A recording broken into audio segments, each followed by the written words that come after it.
Olá, hoje nós temos o Bordado na Água, o livro da consciência, o trecho de número 25.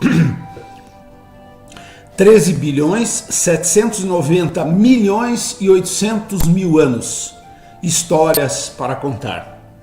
E andávamos entregues à herança genética e aos instintos como nossas únicas precárias ferramentas de sobrevivência.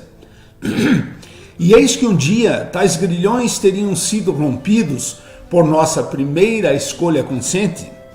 Livrávamos-nos então, ao menos em parte, do determinismo da natureza para libertar a evolução da cultura humana distante do simples acaso e das pressões naturais? E quando foi que isso aconteceu? Difícil saber, mas foi então que a história começou. Há 13,8 bilhões de anos surgia o universo. 8,8 bilhões de anos depois, o planeta que habitamos. 500 milhões de anos depois, a água.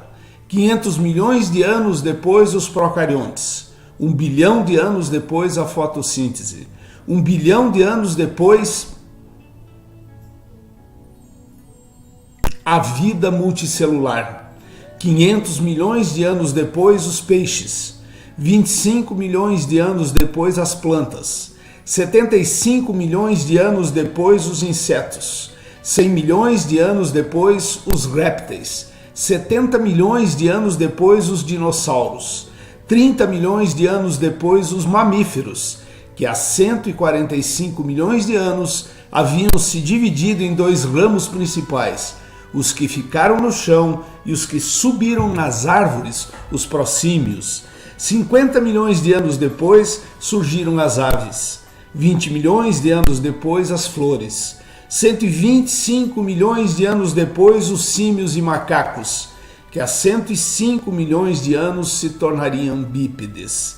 Os hominídeos, nossos primeiros ancestrais, que aprenderam a comer carne, nasceram para a tecnologia com seus pedaços de pau e suas pedras lascadas, vivendo em pequenos grupos que estabeleceram os primórdios na moradia, criaturas impressionantes, capazes de caçar e levar a comida para casa, refreando o impulso de comê-la onde a encontravam, numa frágil capacidade de antecipação consciente, de transcendência aos impulsos imediatos trocados pelo porvir, com seu cérebro maior e seu dedão em pinça.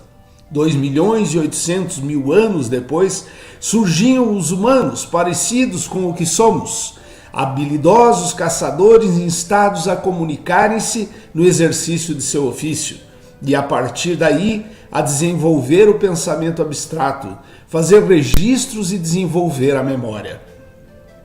Sujeitos que inventam armadilhas, criam novas técnicas e para isso fazem cálculos, que já não necessitam dedicar-se integralmente à busca de alimentos. E então tem tempo para fabricar machados com pedras triangulares, ovais, elípticas, que lhes dão prazer pelas formas bonitas, além da utilidade. Parece pouco para 13 bilhões 790 milhões e 800 mil anos, só para a perplexa insensatez herdeira das eras.